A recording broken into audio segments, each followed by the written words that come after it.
Thank you all for listening and watching my videos. Please subscribe and like my channel Master Coolits. Hoping that you will not skip my ads. It's a big help for me by not skipping it. Thank you so much. Huh. Guess I underestimated you after all. The guy who turned the sec competition inside out isn't going down without a fight. Is he? Murphy's brows furrowed as he began to view Zane in a new light. What the hell do you want? Is this about me defeating Leslie Mendoza in the ring? Or is it because I helped bump the White Wolf Academy down to second place? Zane paused, genuinely puzzled by his opponent's motivations. A dead man doesn't need answers. Your only job now is to die. As he spoke, Murphy's body slowly levitated. His vital energy enveloped him, allowing him to stand effortlessly in midair. From this vantage point, he quickly spotted Zane's position. With a thunderous boom, Murphy transformed into a streak of blinding light, hurtling towards Zane. Oh, crap! Zane's heart raced. In a battle against an intermediate-level practitioner, he wasn't just outmatched in raw power. The most crucial disadvantage was his inability to take to the skies. Intermediate-level practitioners can traverse the void, a feat impossible for those still at the foundation level. This was the insurmountable gap between the two levels. The intermediate level represents a significant leap in power. Practitioners at this level can manipulate the very essence of the world around them, making them formidable opponents to anyone in the lower levels. The second move of the 3-star step. Zane's form blurred into numerous afterimages as he leaped back and forth on the trunk of a massive tree, desperately trying to evade his pursuer. Despite Murphy being only at the first stage of the intermediate level, making him significantly weaker than powerhouses like Harrison Xavier or Alex White, he was still more than a match for Zane. A violent hurricane whirled around Murphy as he toyed with Zane, much like a cat playing with a cornered mouse. He couldn't help but feel a twisted joy at the sight of Zane's frantic evasions. So this is the cream of the crop from the 4 major cultivation academies? Nothing but a spineless coward running for his life. I'm bored with this game. Time for you to die. Sky-flipping palm. Wind and clouds gathered in the void, roaring like enraged dragons. A powerful cyclone condensed in Murphy's hand before he unleashed it with devastating force. Aurora sword skill. Sword shield. As Zane Martel fled, he hastily formed a thick green shield of energy before him, but upon impact, the shield shattered instantly. Damn it. Sword shield. Sword shield. In a single breath, Zane conjured 8 sword shields, but the sheer power of Murphy's attack smashed through them all in an instant.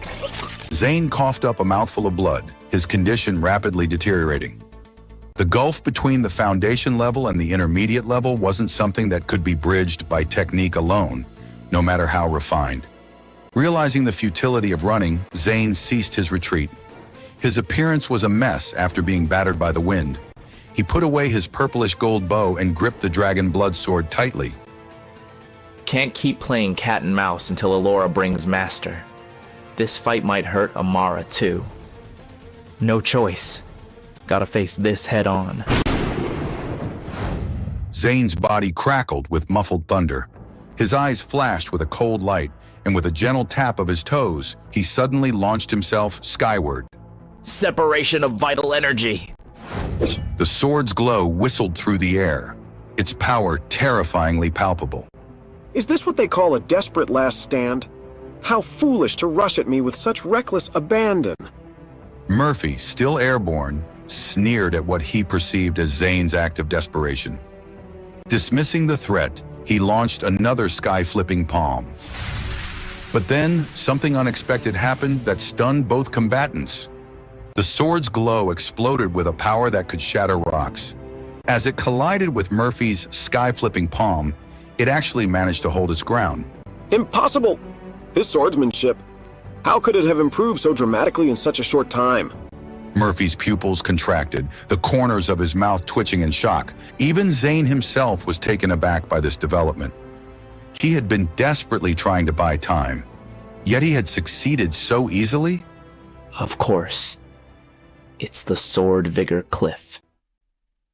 Zane finally understood. His 10-day seclusion in the Sword Vigor Cliff had played a crucial role in dramatically enhancing his art of sword. The Sword Vigor Cliff, a sacred training ground within the sect, is known for its ability to enhance a cultivator's sword skills. Zane's recent seclusion there has clearly paid off in ways even he didn't anticipate. Art of sword drawing! The sword's glow flashed past, blurring the line between reality and illusion, striking in an instant.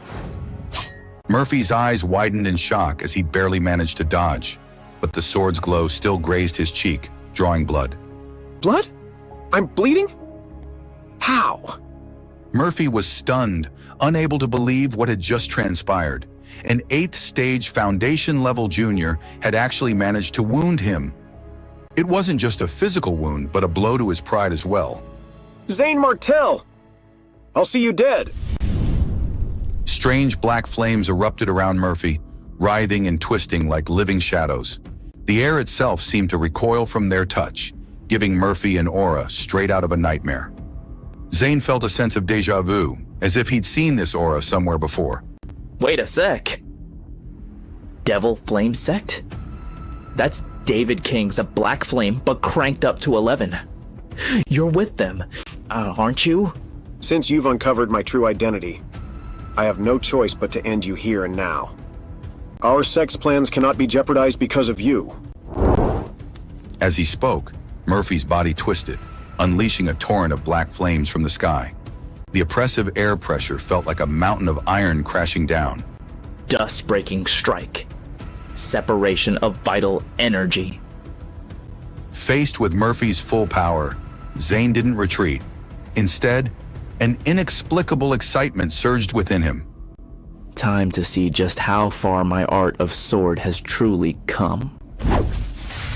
Zane's sword energy shot skyward, slashing at Murphy with an icy, overwhelming aura.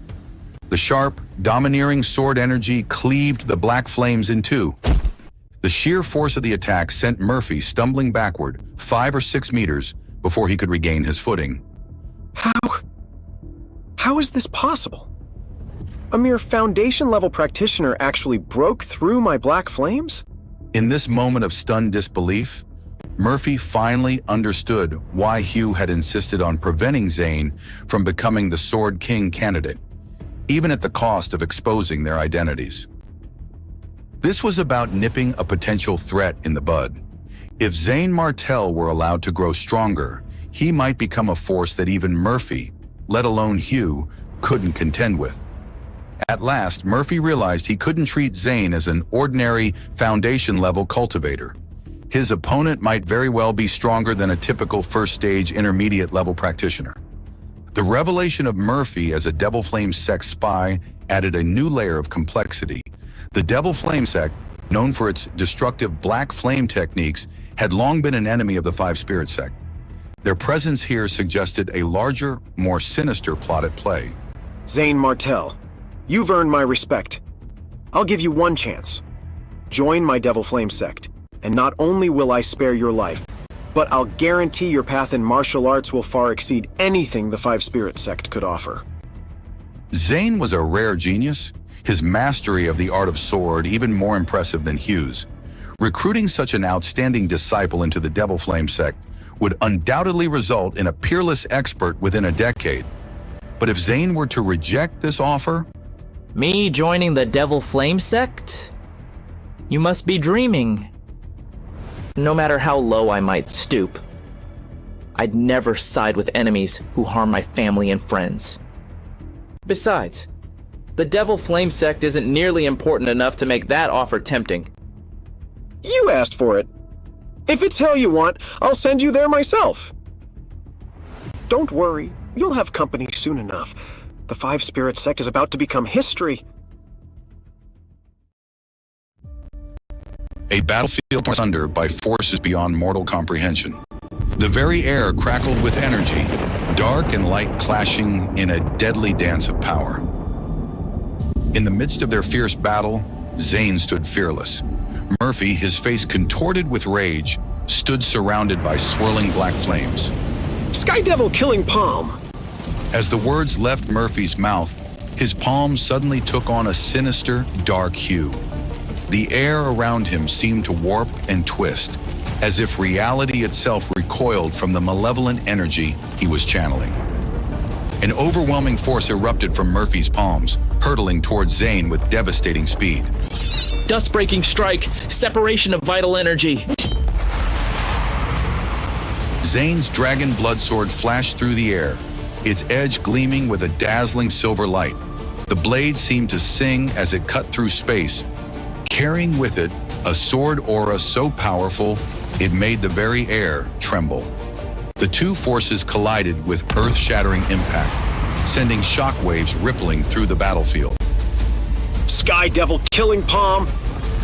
Zane, you better die like the good boy that you are. 3 continuous palm prints materialized in the air, each one a condensed mass of lethal energy, whistling as they streaked towards Zane. Zane's sword light flickered, barely managing to deflect the first Sky Devil palm. The sheer force of the attack pushed him back several steps, his feet carving furrows in the ground. But before Zane could catch his breath, the second palm print was already upon him. Dust-breaking strike, separation of vital energy. Though Zane managed to shatter the second attack, the residual force still crashed into him, causing his face to pale visibly. In that moment of vulnerability, Murphy surged forward, the third and final palm print leading his charge. Iron body, go all out! As Zane activates his iron body technique, more than 30 points of brilliant white light materialize across his form. Each point coalesces into an intricate rune, fortifying his body beyond normal human limits. Like a warrior donning mystical armor forged from pure energy, each rune a seal reinforcing his very being. Dust-breaking strike, separation of vital energy. Zane met Murphy's palm head-on. In the split second after impact, his body twisted, and the dragon blood sword flashed in a deadly arc. An arm flew through the air, trailing a mist of scarlet blood. Ah! Murphy's face drained of color, his eyes wide with disbelief. How could a mere foundation-level practitioner not only withstand his attack, but also grievously wound him? This is impossible. He's just at the foundation level. How can he stand against an intermediate-level cultivator like me? Zane, I will remember you. I will definitely return the humiliation I have suffered today to you 1,000 times over in the future. Just you wait. Murphy's eyes blazed with a mix of pain and hatred. With a burst of energy, he turned and fled, streaking across the sky like a startled bird. But Zane had no intention of letting his opponent escape. Don't you think it's too late to run away now? The dust-breaking strike cut through the void, its lethal edge racing towards Murphy's retreating form. In an instant, it was over. Murphy's head fell to the ground, blood spraying in a 3-foot radius. His body plummeted from the sky, the life already gone from it.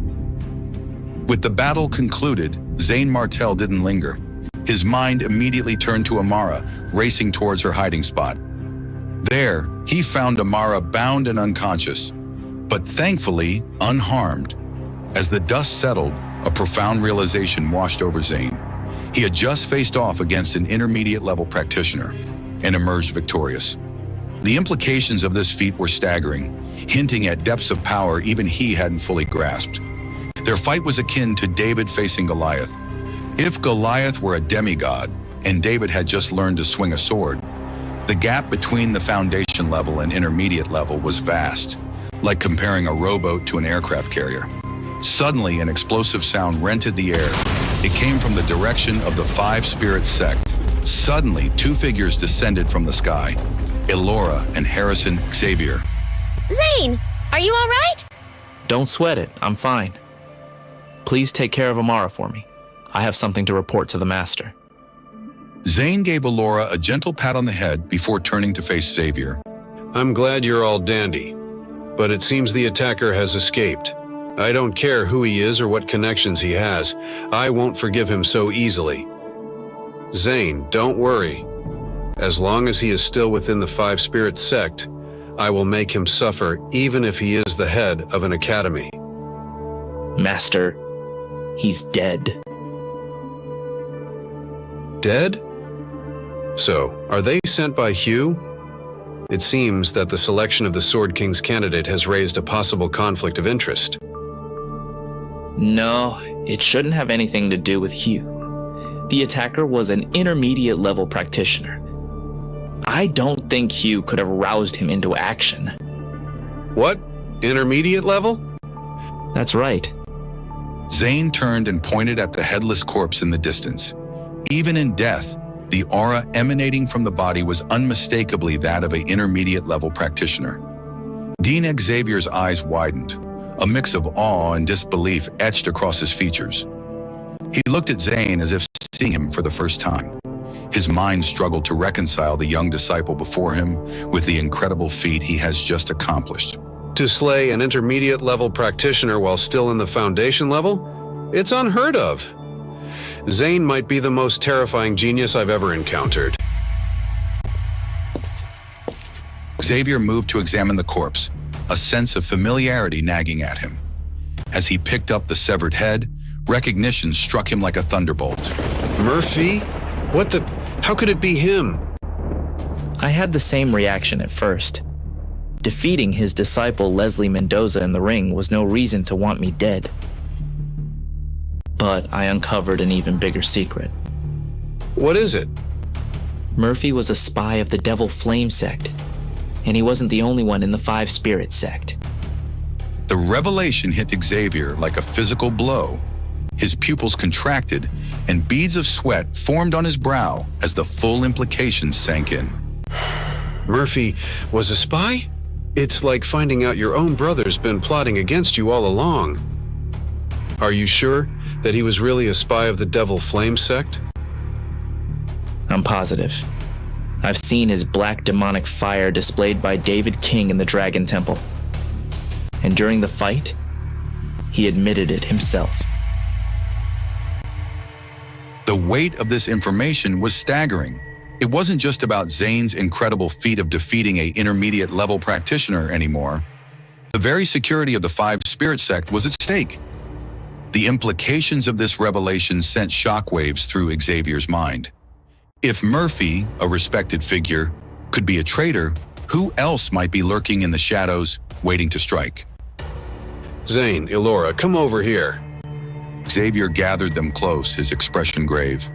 What happened today is of great importance. You two must keep it a secret. No one should know about this. I will have to report this to the sect leader. I'm afraid that the Five Spirit sect will be in chaos in the future. Taking every precaution, Xavier collected Murphy's body. Then with Zane, Elora, and the unconscious Amara in tow, they made their way back to the Five Spirit sect territory.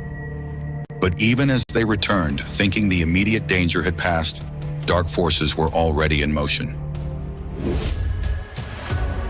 In a dimly lit chamber of a secluded residence within the Five Spirit sect, where shadows seemed to move of their own accord, Master Lane was lying on the bed. The air around him was thick with malevolent energy. Suddenly, Lane's eyes snapped open, as if awakening from a trance. Lane opened his palm, revealing the shattered remains of what appeared to be a jade pendant. The name Murphey was clearly visible on one of the fragments. A fiendish expression darkened Lane's features as he clenched the broken pendant in his fist.